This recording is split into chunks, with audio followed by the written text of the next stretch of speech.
Okay.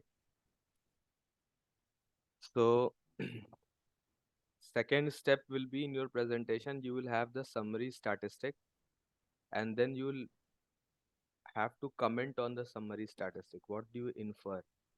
Inference related to which index or asset is having on an average higher price, okay, which is having higher standard deviation.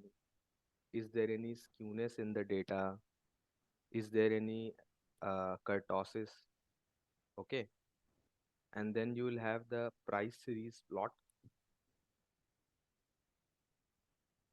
This is the price series plot. Again, when you will be having this plot, you will have to draw an inference from it. So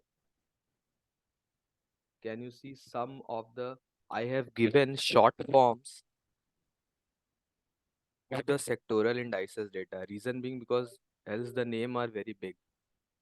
Okay, so Nifty is for Nifty Index, and then FM, BA, AU, they are short forms. So FM is for FMCG, BA is for Nifty Bank, AU is for auto. For figure clarity, else it will become very messy. Okay, so don't get confused. See here, I have given the name Nifty Auto, AU, Nifty Bank, BA. Is it clear? Hello? Yes, sir. So you can see that some of the sectors are having higher price movement than Nifty. Yet at the same time, if you'll see their volatility, price volatility, you will find that they are also coming up with high volatility. So this is a situation where it offers an option of diversification in a way such that the weight allocated is going to outperform the benchmark index. Is it clear? If all the indices would have your price movement less than Nifty, then there would not be a case where you will have better returns than the benchmark, isn't it? Hello? Yes, sir. But in case, see, and you, if you will go through the standard deviation of the price series for these sectors like bank, IT or pharma, you will find higher volatility than Nifty. So they are offering high return, but they are also coming up with high risk. So we need to come up with an optimal balance. Okay. Then this statistical report will give more information related to the histogram, related to the QQ plot.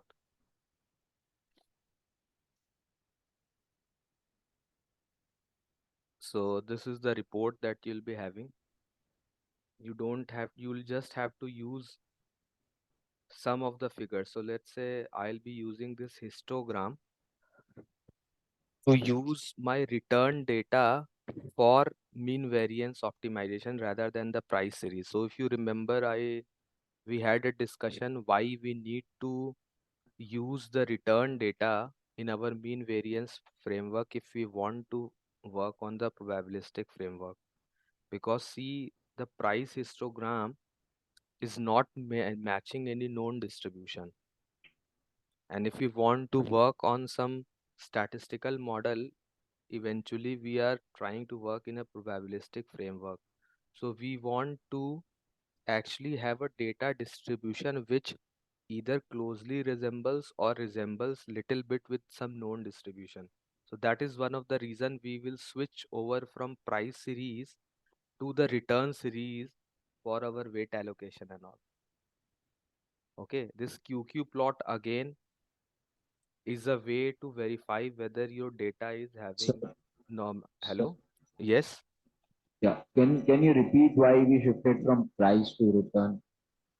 So see, the reason is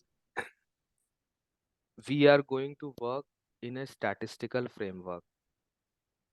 or precisely to say in a probabilistic framework. So if you want to work in a probabilistic framework, your data distribution should have some resemblance with a known distribution. If the data distribution is not resembling any known distribution and it's very haphazard, it will be tough to actually fit any known distribution. Okay, so then it won't be easier for you to work in a statistical framework or to say probabilistic framework. So histogram is a way to have an idea from exploratory analysis about superimposition of any distribution. So let's say one such distribution is your normal distribution. Normal distribution is nothing but a bell curve. So can you find any of this data re- resembling normal distribution? Can I fit a bell curve over this? Hello? Yes, sir. Can you find can you fit a bell curve over this for Nifty? Yes. Yes or Yes, no? sir. Huh? Yes. Yes. Yes. Yes. Bell curve. What is bell curve? Sir, Bell curve, bell curve. yes, sir, I know Belka. So can I fit a bell curve over this Nifty or Nifty auto? So we can, I How we think so. how we can fit a bell curve over this Nifty or Nifty auto?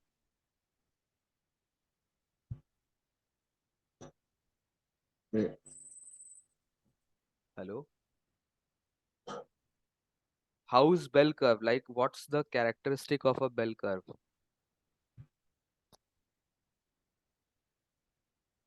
Hello? yes, sir. What's the characteristic of a bell curve? Sir, I think we can't fit normal distribution curve on any of these charts. No, actually, the person who was asking this question, would uh, I would like to know his perspective. Like, what? So, who was that person? Let's say, can you name like whose question was this? Arunendu or So my hello? question, Like your good name, Vivek. Vivek. Yes, sir. Vivek. So, see, can Yeah. you uh, characteristic of a bell curve is it's symmetric across So the I mean. cannot like verbally speak the characteristic.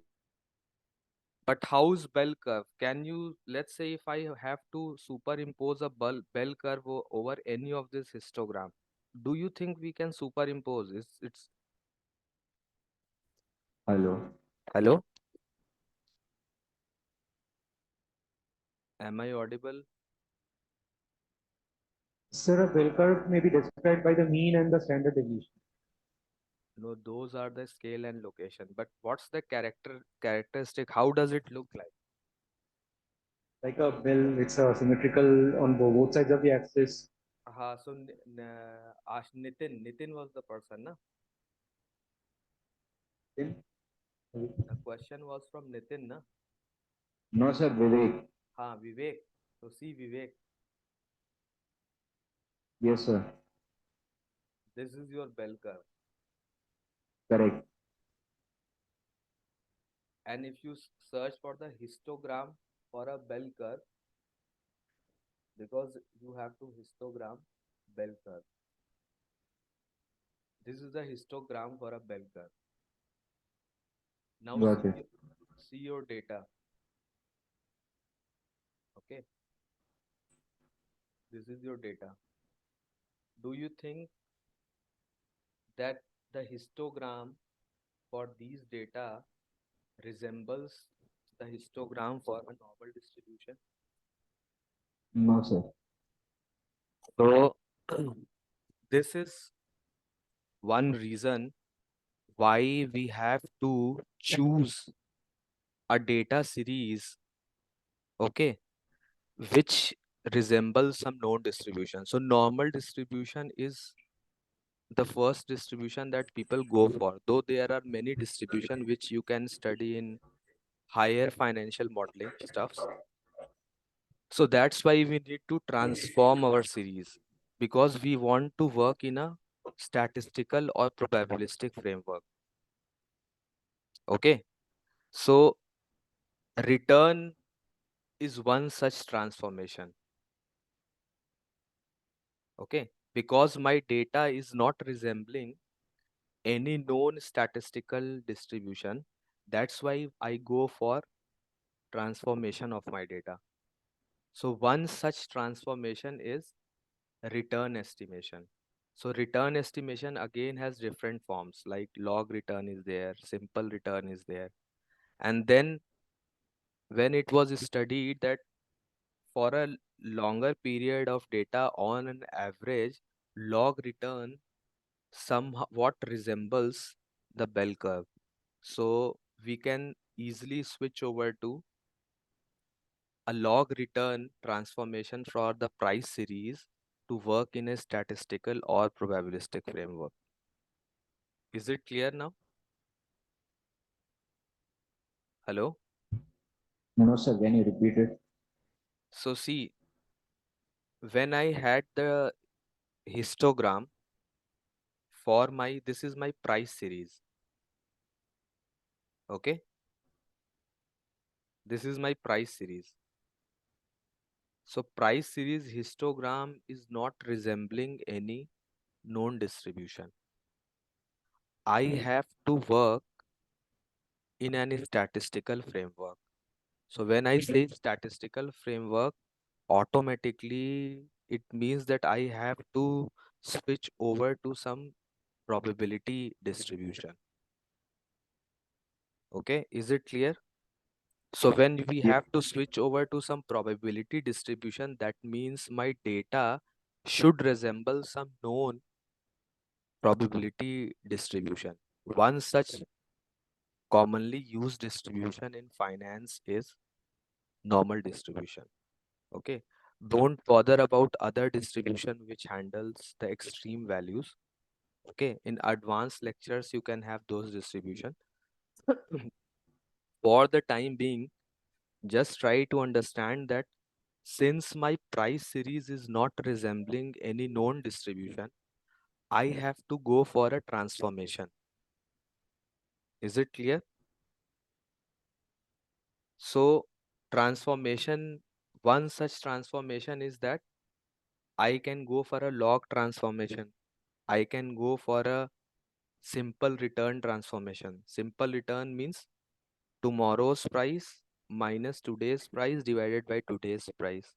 Log transformation means ln tomorrow's price divided by today's price. So researchers or academicians or practitioners, they went for various transformation of the price series. Price series means this series, which is this one. This is the observed closing price for Nifty and Nifty sectors. So they went for transformation. One transformation is simple return. One transformation is, let's say, log return. So what they found out that in the long run, log transformation resembles to an extent normal distribution. Now is it clear? Hello? Yes, sir. Yes, sir. Clear.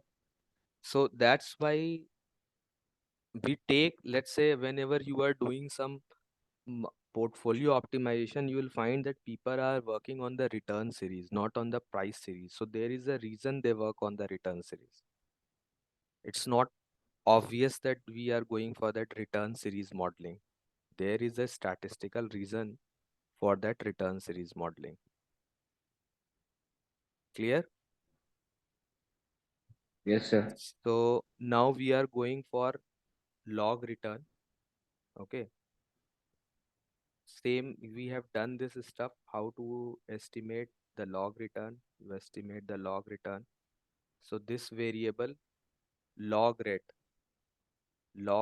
is storing my return series, log return series for Nifty and all these indices.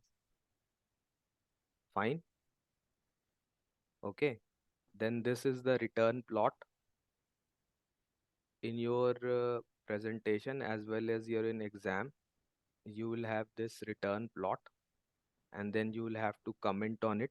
Comment on it means you will find certain commonality movement for certain time frames.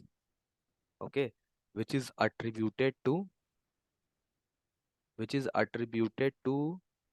co-movement with the market index.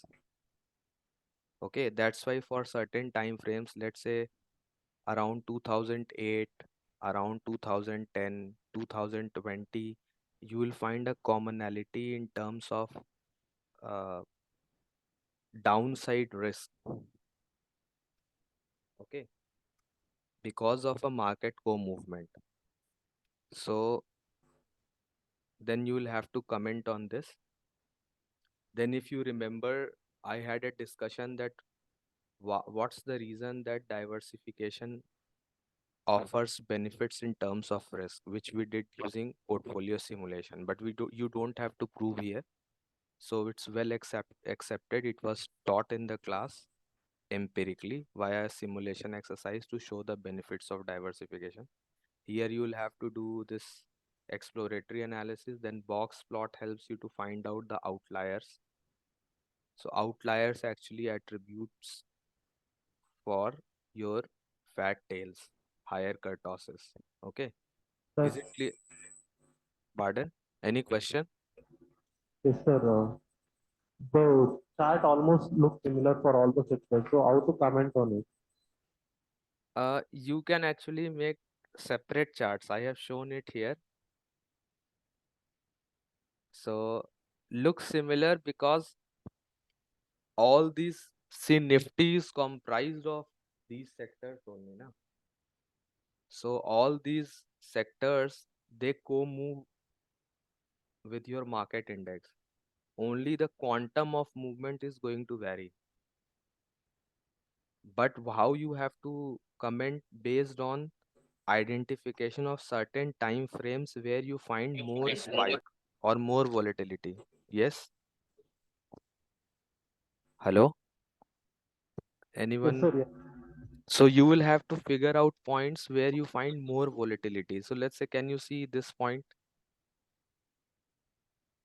The top point where spike is more.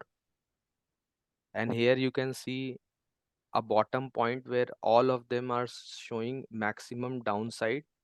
One is this point during COVID. One is during this point, which is subprime crisis.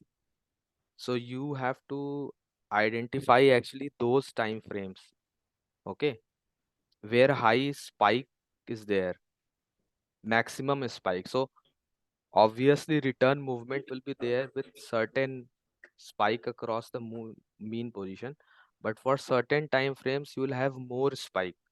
So see here, this is one time frame which is in sync, isn't it? Hello? Yes, sir. And again, this is one time frame when the movement is in sync, except this pharma. Can you see an anomaly? For subprime crisis, sorry, for COVID-19, see all the data. All the sectors are showing a downswing except one sector, two sectors, in fact. No, sorry, one sector. Which one is that sector? PH is for pharma. Hello? Yes, sir. PH stands for pharma. So see, Yes. during COVID-19, almost all the sectors of Nifty show a downswing except pharma. Does it resonates with you? Is it fine to happen or not? Yes.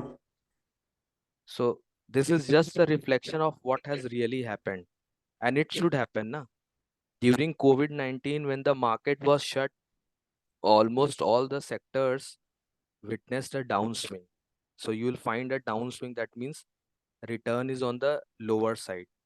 But for pharma, you have on the upper side. Okay. Then post COVID-19 20 episode, recovery, you can also see the recovery, which of the sector is having the highest recovery, or you can say the more sooner recovery post COVID-19 20. The IT sector. Hello, can you see the IT sector? Why it's Yes. happening? Because IT sector depend, see rest of the sector, either if they are connected to anything related to manufacturing or where you have to be present in person, so it will take time to recover. But the IT sector, work from home was happening, so the recovery was fast. Okay, these are small intricacies which you have to infer from an analyst perspective. That's what I want you to develop. So it's not like you just see the graph and then write something very uh, common observation. So first you have to find out the commonality, then you find out the asymmetry or the anomaly. So one such anomaly is, see, pharma sector is having a shoot compared to other. So this will bring more insight into your visual depiction. Is it clear? Yes, sir. And whatever in finance, whatever inference you make should make sense with what has really happened. It shouldn't be something absurd. Okay. So pharma having a spike while rest of them are having a downswing is pretty obvious during COVID-19, because the demand or dependency on medicines increased more during your COVID-19 20. That's why pharma sector, Nifty Pharma is performing well. Okay, is it fine? So this is the way you have to infer. Let's say you are making a portfolio where you have commodities. So can you name some famous commodities, most traded commodities?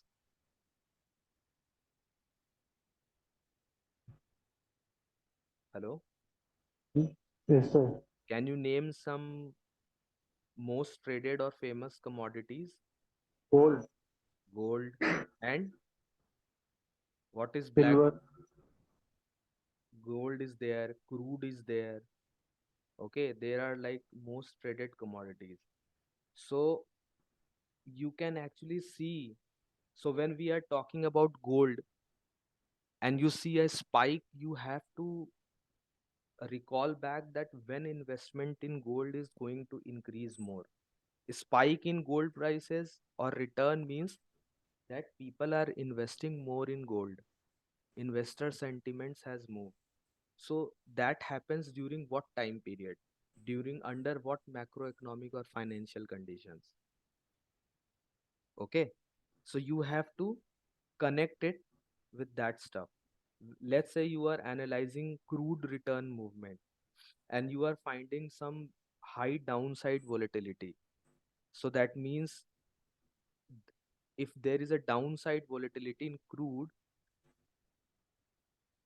first of all, you will think that it can happen due to increase in supply or decrease in demand. But decrease in demand in current scenario never happens. Crude demand is like highly price inelastic. So what is actually happening? Something is wrong on the supply side. There is oversupply of crude. It's and maybe there is some geopolitical tension. So crude oil is always a very important geopolitical commodity. Okay, is it clear? So every time you witness something empirical in finance or economics, you have to connect it with what has happened really, what analysts have inferred from it. So it should have an economic connection. Is it clear? Hello? Any questions? Any questions, or shall I proceed further? Hello? Yes, sir. Can we take a 5 minute break after this? Okay, okay. Just let me know once you are done. Okay. Just let me know once you are done.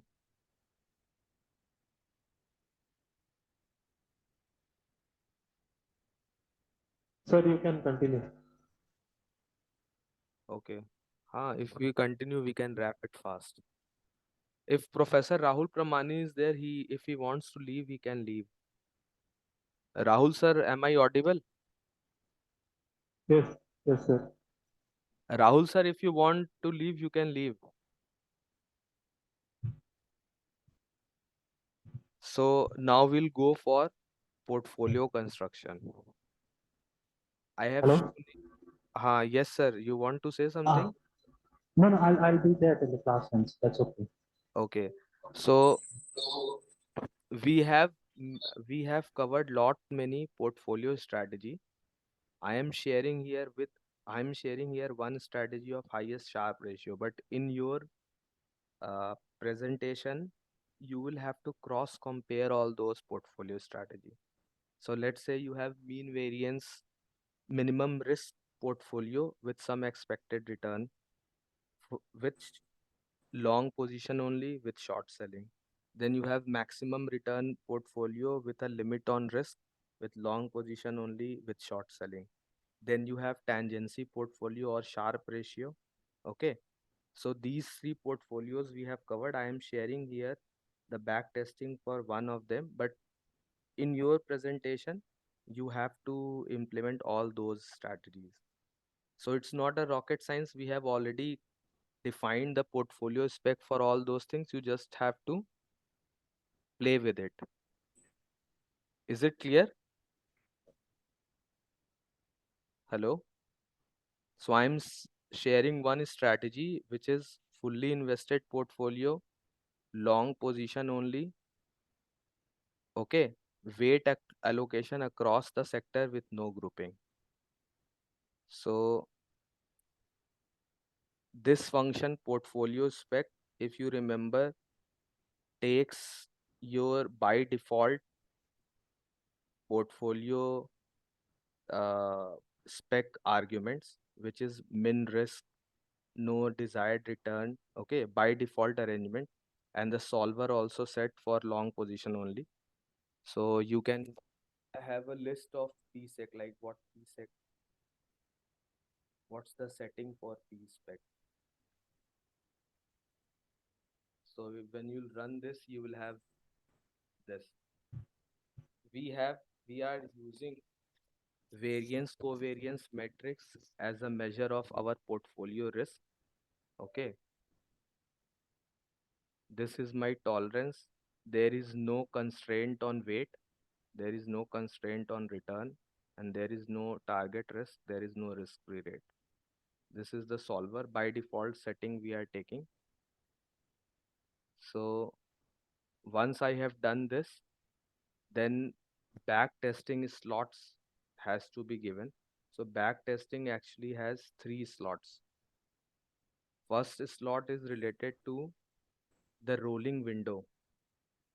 Rolling window means, let's say I have this return data. So I will, rather than testing on all the data, I will roll along the data. So what I can do, let's say I will roll along the data with a horizon of 12 months. So what it is going to do, it will start from the first position.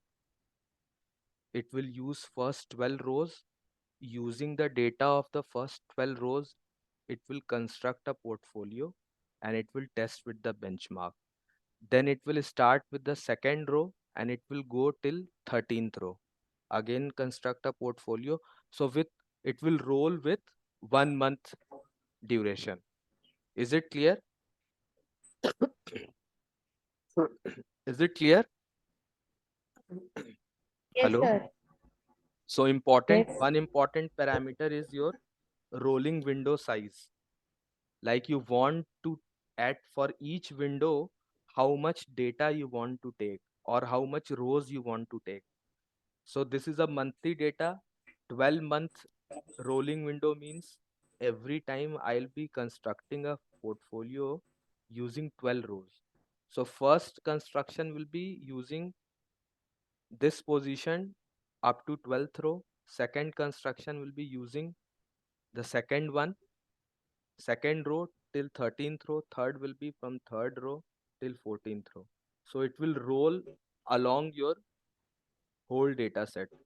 That means 153 rows. Is it clear? So this is your one window size. Then see the horizon.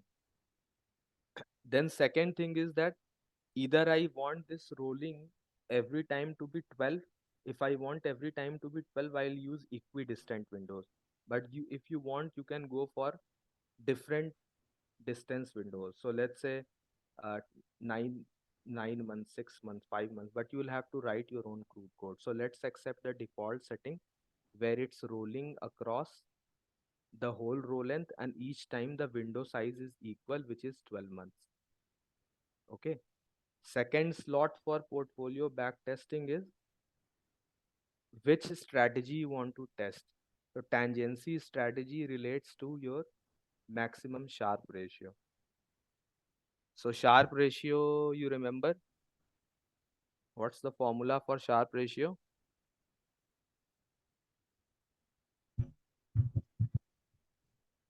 What's the formula for Sharpe Hello. ratio? Yes, Sir, it's portfolio return minus risk-free asset upon the standard deviation. right. So my objective is the Sharpe ratio. I want to come up with a combination of weights such that is the Sharpe ratio is maximized.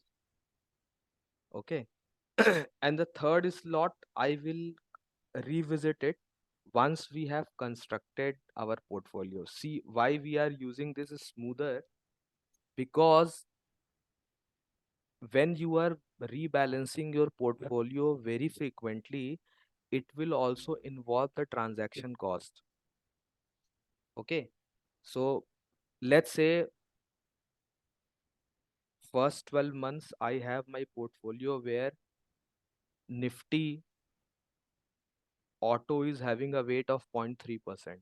Next time I have a weight of 0.5%. So if there is very high fluctuation, that means I will have to keep selling or buying securities.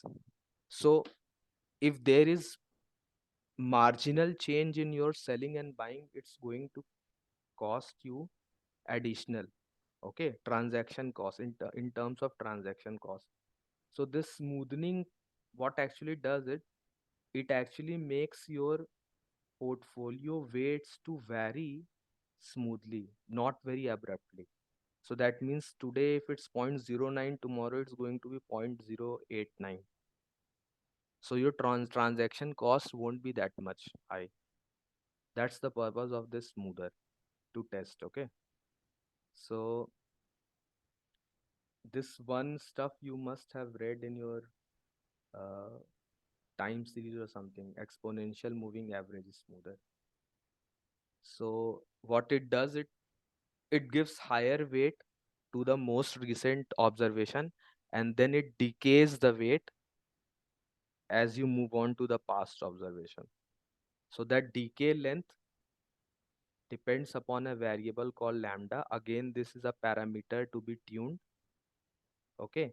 So decay, you want to decay it more, you want to decay it less, you will have to change the value of lambda. But exponential moving average is going to give more weight to the most recent data, and then it's going to decay the weightage for the past observation based on this value of lambda. Is it clear? Any questions or shall I proceed? Sir, I have a question. Yes. Do change this 12M and 3M default settings while running our backtest for the presentation, or we stick with the default ones? No, you can change and check which one is giving you a better result. So you have to tune up. So how do we, like, for example, lambda, what does it mean? How do I change it from 3M to what? I don't know what it means. Like, So no, we will reset it. So first thing is this package actually has implemented the back testing only for monthly data. So in any case, this string, can you see the string? My cursor. This yeah, string first portion represent the month, and this M is actually an indicator is that this is for the monthly decay. Okay, yeah. so 12M means 12 months rolling window. 3M means 3 month of decay. Okay, so Okay, so what does DK mean? decay means, let's say I'm implementing this method, exponential moving average. Okay, so Okay, exponential got moving average, one common method is equally weighted average. So where what I do that I will give equal, let's say I am taking last 5 months data, so I'll give equal weight to each month. But exponential moving average, what it does, it gives more weightage to recent data, and then it decays the weight for the past data. Okay, Okay, so yeah, exponentially it gives decays more significance to the recent data, recent data, basically. and then it exponentially decays the Okay. weightage for the past data. Detailed this is a detailed link if you want to explore more related to exponential moving average. Okay, this is an investopedia link, so I have shared this for you to understand that what it does. You can go through this. Okay, this is your exponential moving average. So So, yes, any question? can you just explain what you mean by exponential decay of past data? So let's say I have to distribute, I have to use past data for my, let's say I have to use my past data for some, here in this case I want to use my past data for back testing. So I have to allocate weights to those past data. How much weight I have to give? So one such strategy will be that I will be giving equal weight to all those past data. Okay, equal weights, let's say I am taking 5 past data. So equal weight means I'll be giving weight 0.2, 0.2, 0.2, 0.2 for all those 5 data. Is it clear? So what it means? It means that I am valuing all my past observation equally. Okay. One alternative could be that rather than giving equal weight to all my past data, I give more weight to my recent data and less weight to my past data. So one abrupt way could be that let's say I'll give 0.5 to yesterday data, zero point 0.3 to yesterday before yesterday, zero point 0.1. This could be an abrupt way of having a variable weight across the past data. Exponential moving average, what it does, again, it's a strategy.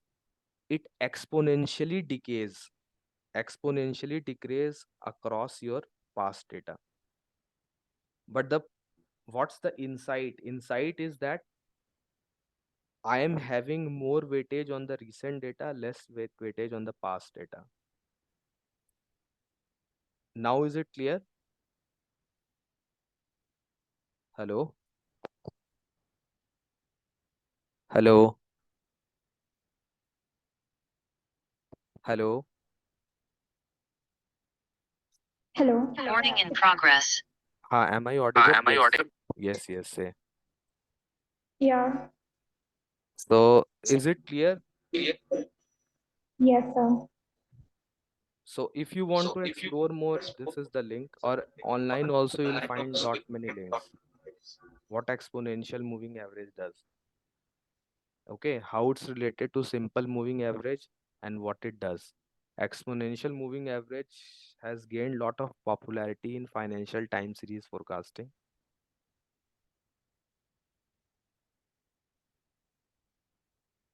Okay, so shall I proceed? These are the parameters you can tune to have a better backtest performance of your portfolio vis-a-vis any benchmark.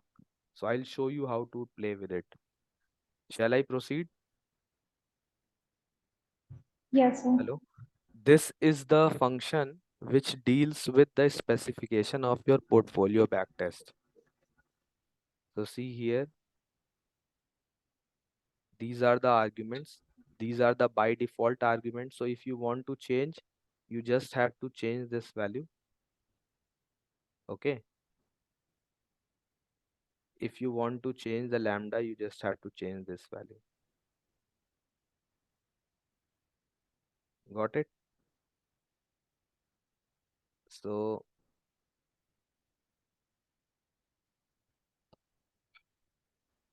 I am taking the default setting. So if I write like this, it's the default setting of this portfolio backtest. I want to create a tangency portfolio. I want it to be rolled over a equidistance window, and my window horizon is 12 months. Okay. Then I am exponentially decaying using this smoother, and this is my decay parameter. So let's say if I want to change here a way to change my horizon. If I want to change my horizon, either I can copy and paste this whole function, okay, and change it here,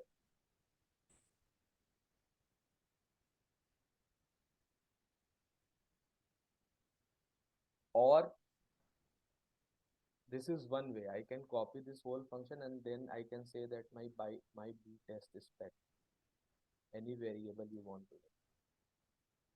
Okay, this is one way that I copy paste my whole function. Or else, if I want to change only specific parameters, I can first set the default setting and then I can individually change the horizons. This is what we have done in our portfolio spec also, if you remember. Portfolio spec also, if you remember, one way was to copy the whole function, or you can set individually the specs. So I can set individually the windows horizon. So automatically if I run this and if I check my backtest spec, it will be the by default setting. See, this is my by default setting. Okay. Now if I change this and then I run this, see, my horizon has changed to 6 months. Can you see this? Hello? Is it clear? Yes, sir. So this is what you were asking, that if I want to change my, so what you can do here, I have given one example. Let's say if you want to check for different time horizons. So a layman approach will be that I will write each and every time, or else what I can do, I can pass on a vector of time horizon and I can use a loop to calculate time horizon vector. Okay, sorry. And I can give various length, let's say 6 months, 3 months, 6 months, 12 months, okay, or 9 months, something here, let's say 9 months, 12 months, like this. And I can run a loop and I can set what I can do when I run the loop. Every time what I'll do, I'll write for I in length,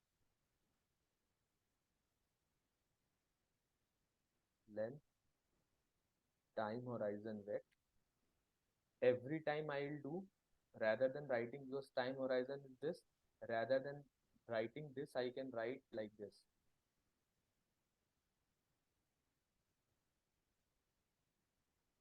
time horizon vet I.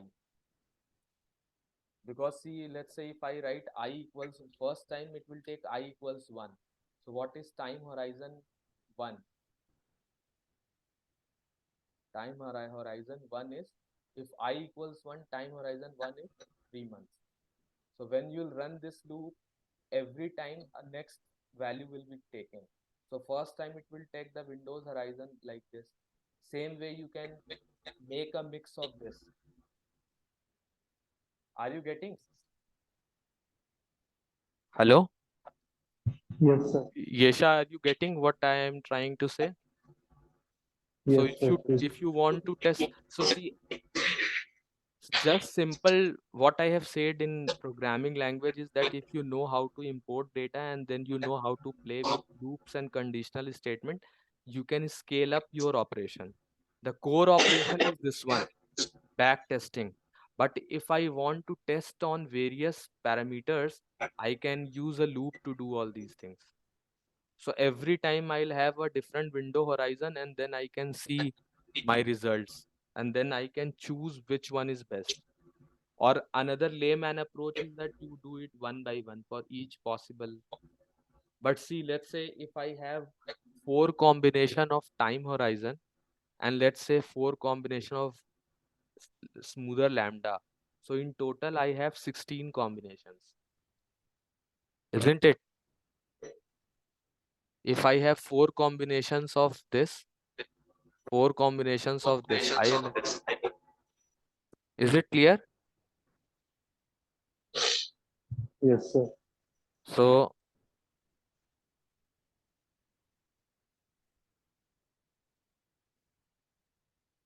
this is, I have changed my backtest horizon and my smoother lambda is 3 months. Okay. And then I have to, once I have set the specification of my portfolio backtest, now what I have to do, I have to inform R that I want to test to which benchmark. So see, I have taken here here 4 sectors to show you.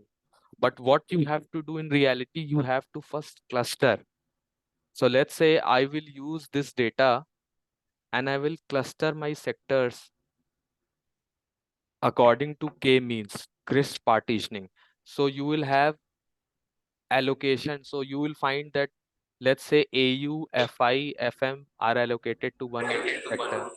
BA, ME, IT, PH allocated to one sector.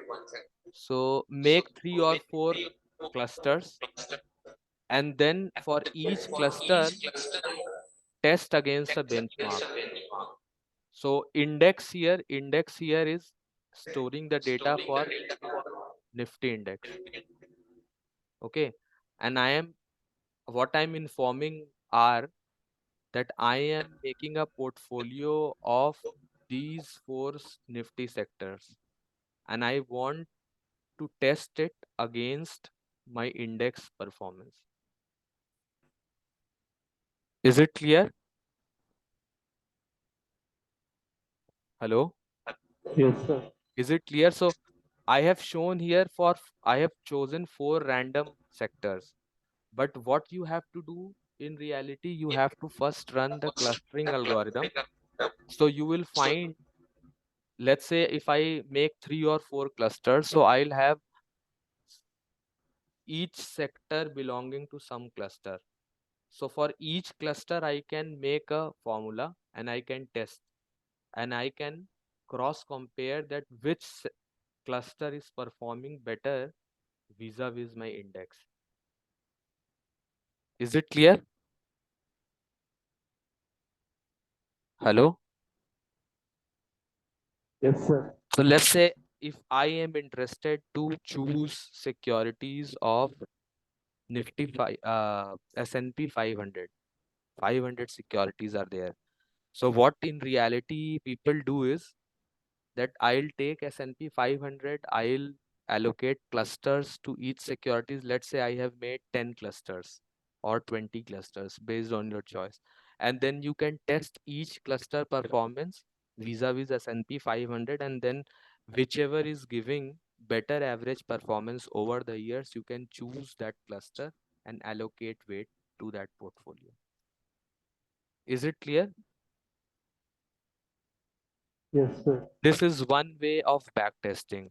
Another way of backtesting is on rather than doing it on your benchmark, you are doing on your own data set.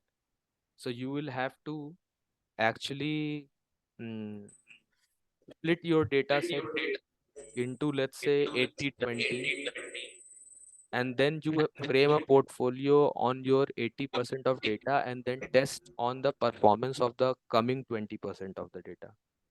That is testing on your own performance, on your own return movement. Okay. Hello. Here we are performing a back testing against a benchmark. Is it clear? Yes, sir. So, one second.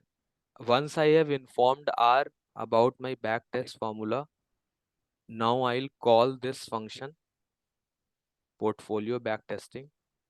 So what portfolio backtesting requires? Portfolio backtesting first of all requires the arguments of this function is, first is the formula which should explain that what's my benchmark and what all are the constituents of your portfolio. Then it asks for the data for the assets or the securities, okay, for which the formula has to be applied. Then it asks for the how you want to construct your portfolio, specifications of your portfolio, okay. Then the constraints of your portfolio, and then it wants you the specification of your backtest. So see, I have made the specifications of the portfolio. I have declared the specification of the backtest. Since it's a long position only, so constraint is long only. Formula has been already given here. And data, see, my data log ret contains all the data, but I am testing only for first 4 values. So I have chosen first 4. See, 1 to 5 means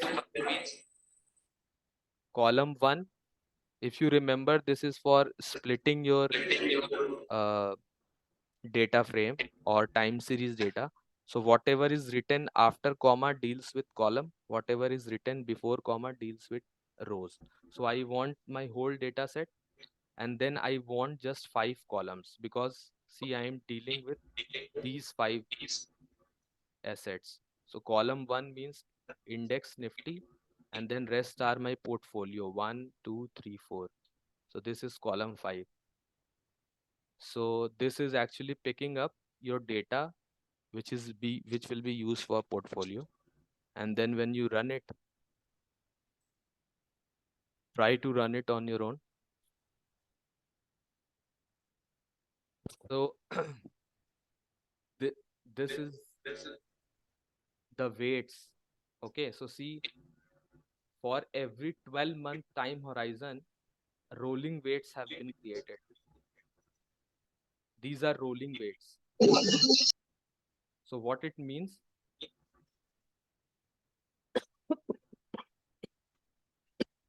so I have used, since it's a 6-month horizon, see, I have 6-month horizon, so it will take first 6 months 1, 2, 3, 4, 1, 2, 3, 4, 5, 6. This 6-month portfolio construction, weight allocation. So see, on 31/10, this weight has been allocated. Then again from here to next 6, weight allocation. So rolling weight allocation has been made because I have used rolling data set for portfolio construction. Is this point clear? Rather than having just one single weight, we have rolling weights. Hello? Yes, sir. Is this point clear? If you have any doubt, just let me know. Is it clear? Yes. Hello. Yes. Sir, the addition of the weights shouldn't be 100 in this case. Which one? From all the four indices or So the add bank. this na. It will be 1 only. Addition is 1. Addition is 1. Sum of weights is going to be 1. Okay. So that's what I was confirming. If you But add, if you export this file and sum the columns, the weight will be 1. See here, it's something of the order of 0.99, and rest of the sir, values are very uh, small values, almost close to 0, 1 or something. So it will add up to 1. If you set the precision or round it up to 3 decimal, it will be 1. Sum of weights will be 1. Any other question? All the weights are positive because we have a long position only. If you make it short, okay, then you will also have negative values. Shall I move ahead? sir, Yes. so the weight of auto is 4.1. Not 4.1. It's e to the power minus 0.7. Okay, so It's a shorthand notation. It's a very small value. Na? If I write, let's say 1e minus 7. Okay. This is actually, or you can say 1e minus 2. That means uh, 0.01. 1e minus 3. 0.00. So 4.1 minus 0.7 is a very small value. got it, got it. But sir, is there something where we can get the results in the numerical form only, not in this way? You can round off. Let's say if I want to show this result somewhat up to 3 decimals. So let's say my weights, okay, after back test, you can just round this value. Round, and then this variable is containing your weights.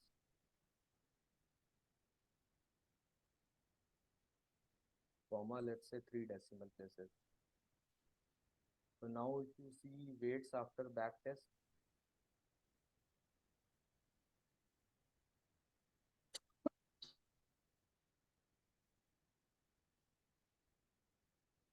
can you see now? Yeah, got it. So now you can see the sum is equal to 1. Hmm. Fine. Yes, sir. So actually by default, R and all those programming languages, they have high precision level because they are also used for scientific computing, na, where your precision is up to order of minus 20, 25. So you have values of that order. So that's why they report in this way by default. Okay. Okay. But if you are confused, you can actually do this to limit your precision of decimal up to 3 decimal places, or 4 if you want, 4, 5, anything you want. Shall I proceed next? Yes, sir. So see what's important here. There is a huge variation in weights.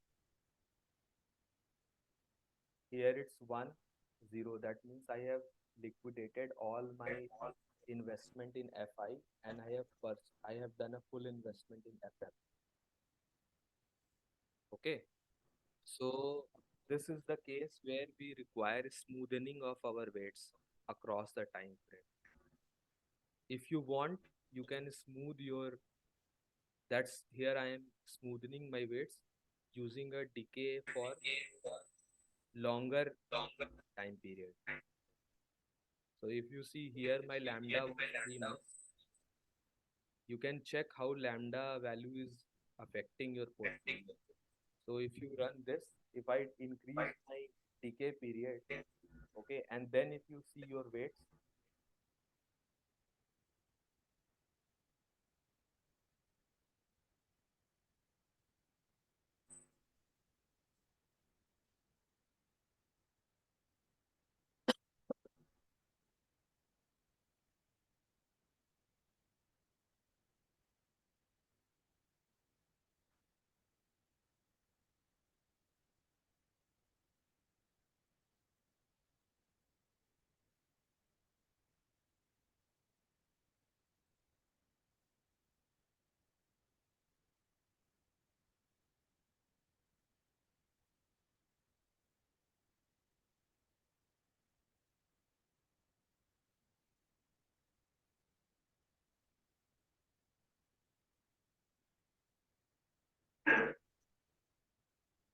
it's not visible. If you see here, I have,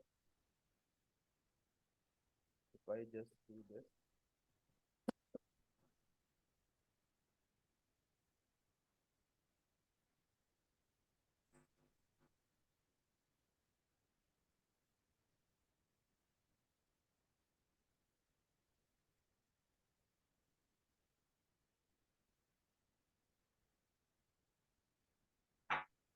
this is my weight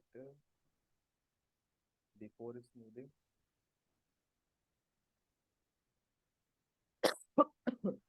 and this is my weight after smoothing.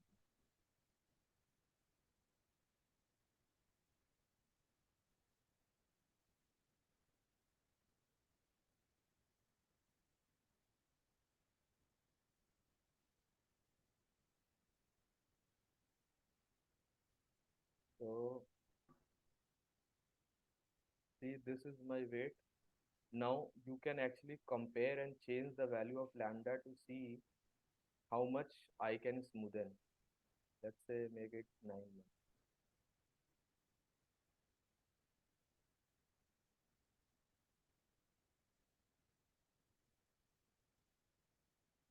What happened?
This is the this is the weight before smoothing. Directly.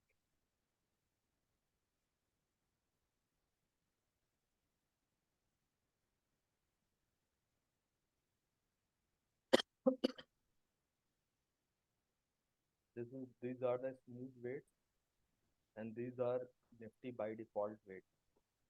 So can you see the difference here? My weight shift from this value to this is lower compared to my weight shift from here to here. Can you see this? Hello? Yes, sir. So the purpose is that you have to tune your lambda such that your weight shifting is smoothened for each asset.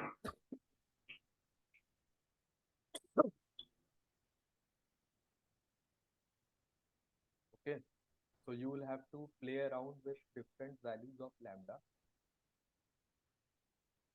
and then you can smoothen your weight shifting for each security across your rolling window. Got it? Is it clear? Yes, sir. This is playing with this variable, portfolio backtest lambda variable, which is actually related to your smoothing parameter. So this portfolio backtest has one such argument related to exponential smoothing. Exponential smoothing requires a decay parameter. Longer the length of the decay, more smoothing. Okay. But it shouldn't be, let's say, if I have total number of rows in my data set to be 153 or something.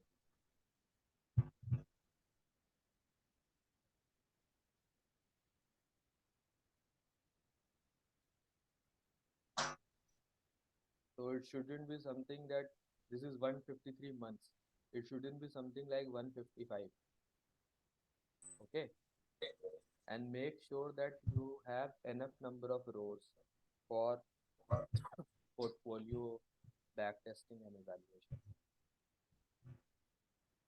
Is it clear?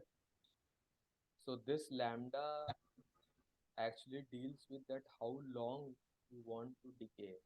Longer the horizon, more smoothing.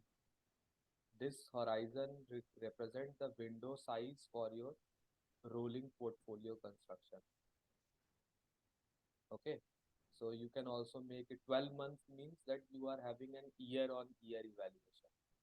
If I make it 4 months, or sorry, 3 months, it will be a quarterly evaluation. Is it clear? Is it clear? So last one is backtest plot. Once you have created your backtest data, you have this function called backtest plot.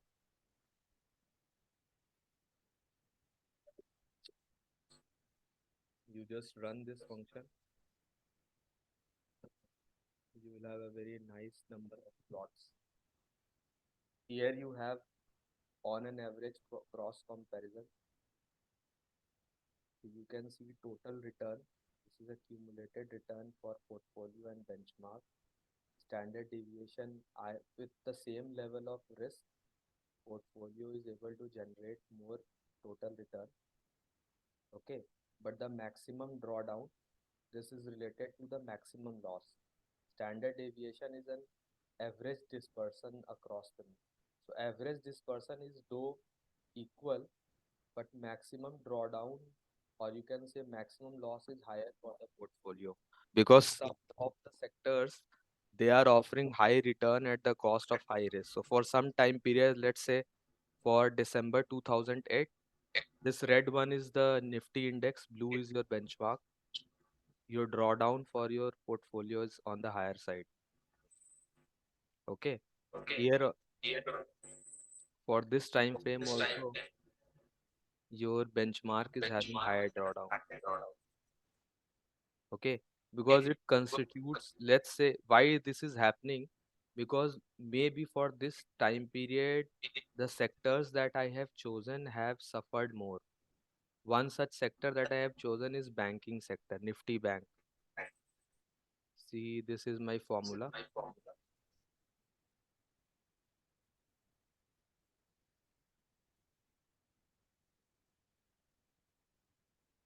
So BA is Nifty Bank, FI is Nifty Financial. If and let's say for example for COVID-20, if I would have taken Nifty Pharma, my portfolio would have performed much better. So it depends upon the time period also. Like for this time period, my portfolio constitutes of assets which has suffered more than the overall benchmark index. Okay, so are you getting it? Hello? Yes, See, sir. this is the by default weight recommendation, which is this one.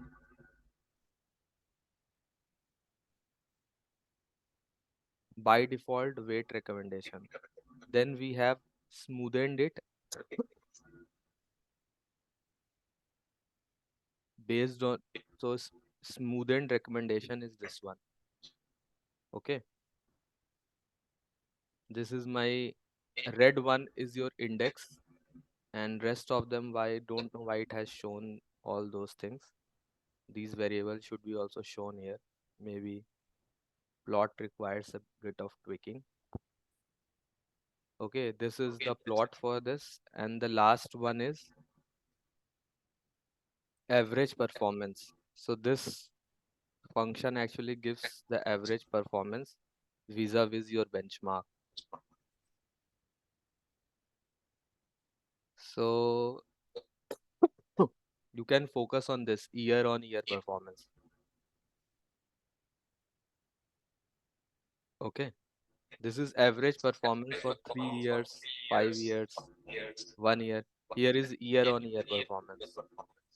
So you can see for certain years your portfolio has performed better than Nifty, but for certain years Nifty has a better performance or equal performance. Okay, this is total performance.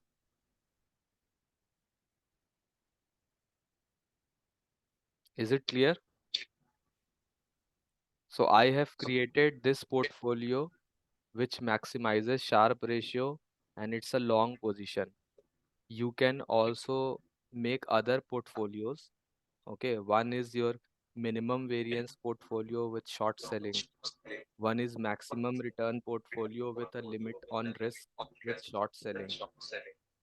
Tangency portfolio, or you can say maximum Sharpe ratio with short selling. So what you have to do only there, only thing that you have to change is that when you are doing a short selling in your portfolio specification, you have to set your solver also to solver short. Okay, this is your solver. I have shared in the previous code.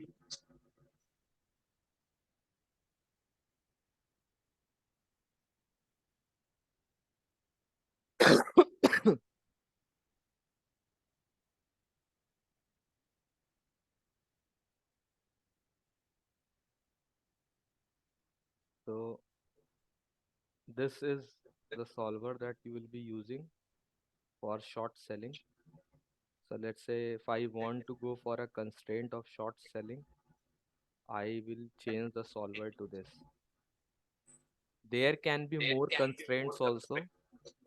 As an example, individual constraints on the weights, or in constraint on the weight sum. So let's say I can say that I want, but it's okay for the time being if you are comfortable to do this.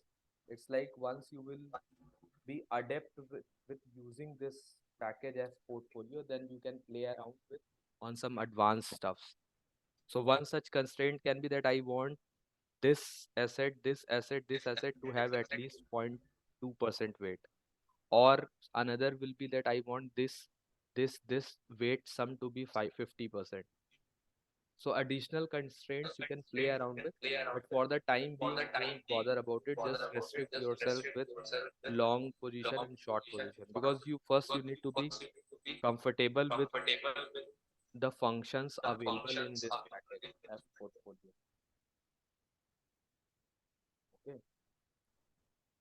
So this is like beginner level stuff. So you must be comfortable to use this functions provided in this F portfolio for portfolio weight allocation and portfolio backtesting. Is it clear? Any Yes, questions? Let me know. So you will have a question of that sort only. Okay. In components, I will ask questions, but you should know that which code you have to use. So let's say if I am talking about uh, data exploration, so you should know that I am talking something related to these stuffs. If I am talking about portfolio weight allocation, so that means I am interested in this function and I want you to construct a portfolio. If I am talking about back testing, you should know that I'm interested in this one. Okay. I just want you to be comfortable with the functions of F portfolio to perform portfolio weight allocation and portfolio backtesting. And then construct three types of portfolio: minimum variance portfolio, maximum return portfolio, tangency portfolio. Clear? Any questions or shall I wind it up? Sir, what kind of questions can we expect in the quiz? What kind of? Question. These kind of questions, see?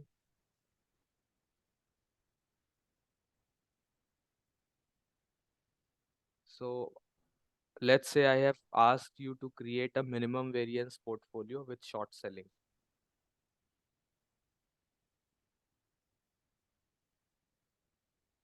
Like this.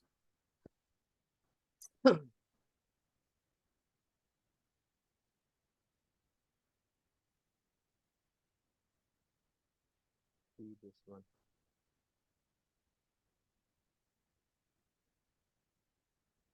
This kind of question.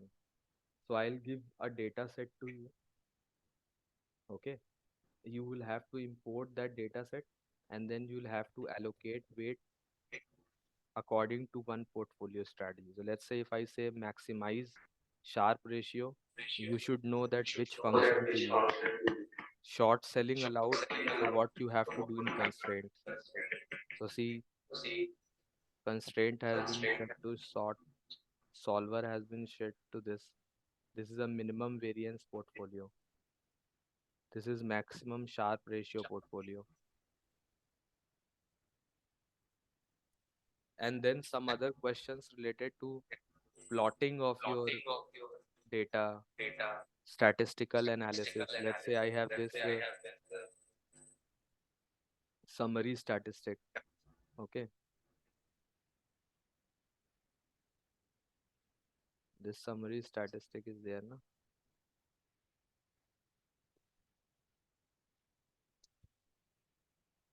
So I will ask you to generate this summary statistic and then comment on it. What has to be inferred? And then plot the returns and then comment on it. And then this one like this, return plot, we draw inference on it. Is it clear? Yes, sir. So there will be no MCQs, right? For quiz you are asking or for your final exam? Sir, for quiz.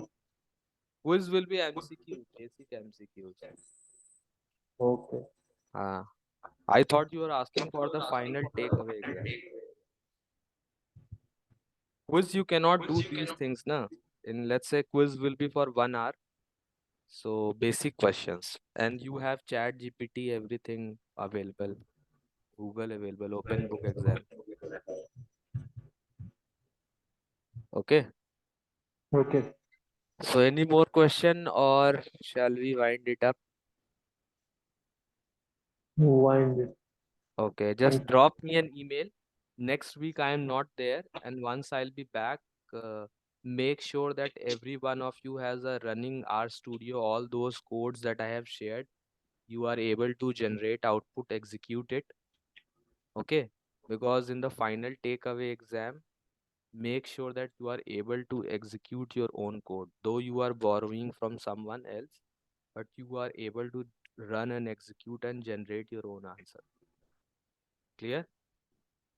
Yes, So sir. get your R ecosystem and R Studio ecosystem fixed and get all those codes shared. So this is the week 5 part 1 contains all the stuffs that has been covered in the course, and then this code is actually a case study on Nifty sectors. One example has been shown with back testing and a practice problem for you, which if you are able to do, you will be able to do in your presentation also. So let's say you are working on BSc Sensex, okay? Or let's say you are using BSc Sensex as a index, benchmark index, and you want to test Nifty sectors performance across BSc Sensex. Got it? Okay, so shall I close this? Yes, sir.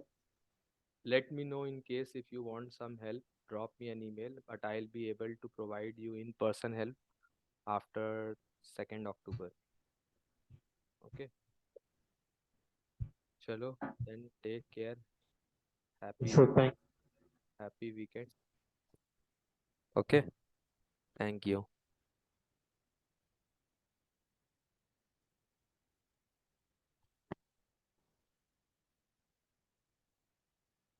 हाँ sir हाँ हो गया